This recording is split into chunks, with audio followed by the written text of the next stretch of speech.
Yo, the English language is a whole setup. Now, I don't know if you know this, but words are spells. That's why you gotta spell your words. They teach you how to spell. And back then, they would teach you how to write in cursive. Keyword curse. And you curse somebody out. These are words that we say and we don't even really pay mind to them. But words are everything. Now through the TV, what do? They broadcast. So they're casting spells. And the people of the show or the movie are the cast. See, Hollywood comes from the holly tree. Wizards will make their wands from the wood of the holly tree. Do their sorcery. Now, what do they call shows and stuff like that? They call it programs because it's programming you. Then they have channels. So now you're channeling different information, different energy, all of that. Job means persecution in Hebrew. And when you work a job, what they pay you? A salary. Salary means sal. Sal is salt. That's how they used to pay the ancient Romans back in the day. Pharmacy means magic, sorcery, or witchcraft. Alcohol is derived from the word alcohol, which means body-eating spirit, which is why people act out and get possessed when they are intoxicated. That's why they call alcohol spirits.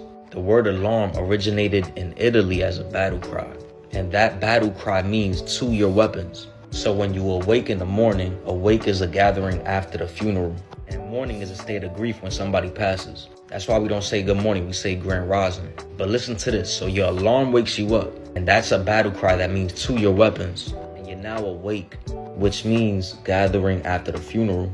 Then you're going to your job, which means persecution, to gain a salary, which means salt. During the week, throughout the week, you feel weak, and then you make it to the weekend, where you feel weakened. This is why it's so important to switch up your vocabulary, because like I said, words are spells. Depending on what words you're saying, that's gonna be manifested back. It's cause and effect. You put that energy out there.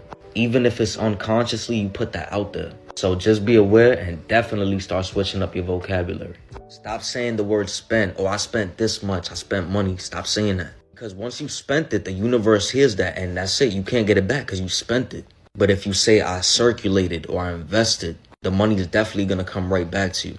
You know, your body as a corporation, by law, your body, your physical body is a corporation. And so when you die, you're a corpse, because when you're living, you're a corporation. You are a business, and hanging out with that person is bad business. Right. Or who I hang out with is none of your business, because your body is a business. And so you say, well, you know, what you're doing with her or him is bad business. But, of course, if you get married and she's very wealthy, you say she's of good stock. Words in terms are based on maritime admiralty, the law of water. When the British began to dominate the seas, the Knights Templar Masonic order of the Knights Templars, who have been in the middle of Asia, came back into Western Eastern Europe, brought all of these concepts, and it was developed into a commercial system of words and terms and symbols which are used in courts and government and corporations. To some people, words are words.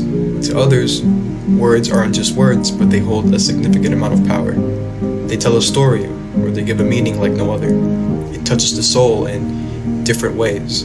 It brings things to mind. It gives you ideas. But to the words that bring light and hope for the world, they are driven to plant seeds in the hearts of those who hear them. You need to understand that words and terms are divinely put into a flow so that your mind can accept concepts. I don't accept anything. I want to know.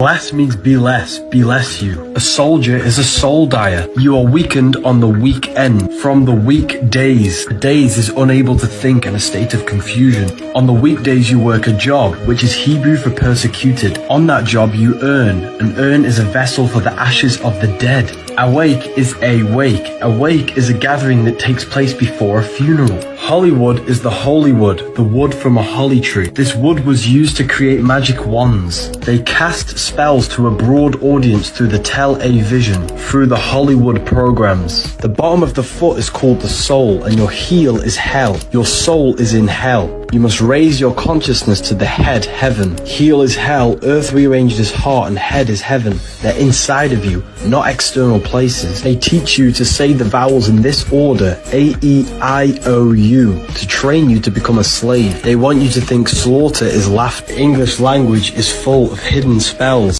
Everyone's out here using the word abracadabra as if it's like some silly cartoon word, not knowing that it's real witchcraft and it comes with real consequences. So what does the word abracadabra mean, and where does it come from? Abracadabra originates as a Hebrew language, specifically used in witchcraft. Ada kadabri, and it means I create as I speak. You've often heard the word spelling, spell, to create a spell. Our words have significance.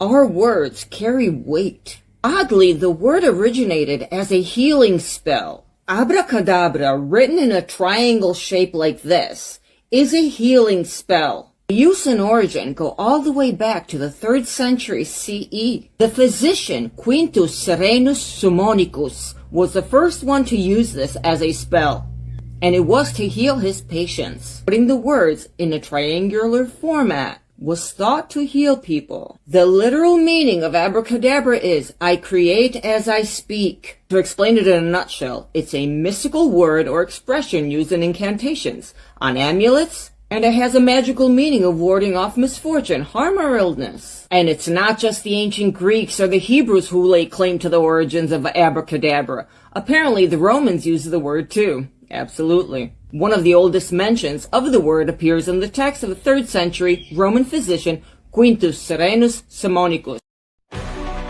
Ciao once meant I am your slave. Good morning began as a morning rite. Nice meant ignorant. Spelling, the art of casting spells. What if the greatest spell ever cast was the one you speak every day? Over centuries, rituals became speech. Speech became language. Language became a cage. Freedom rebranded as chaos. Curiosity relabeled rebellion. Obedience recast as virtue. Every word you speak, not communication, but code. You think you're greeting, but you're programming. This is phonetic mind control. The unseen empire of sound, shaping what you feel, obey, and believe. The cage didn't keep the birds safe, it just made it easier to catch. The enemy was outside the gate until you hired him as your security guard. Now, the hidden architects of speech are exposed. The code that controls your reality has been cracked. Get your copy of Every Word a Weapon, The Phonetic Conspiracy. Discover how words became witchcraft and how to break the spell before it breaks you. Once you see it, you can never unhear it.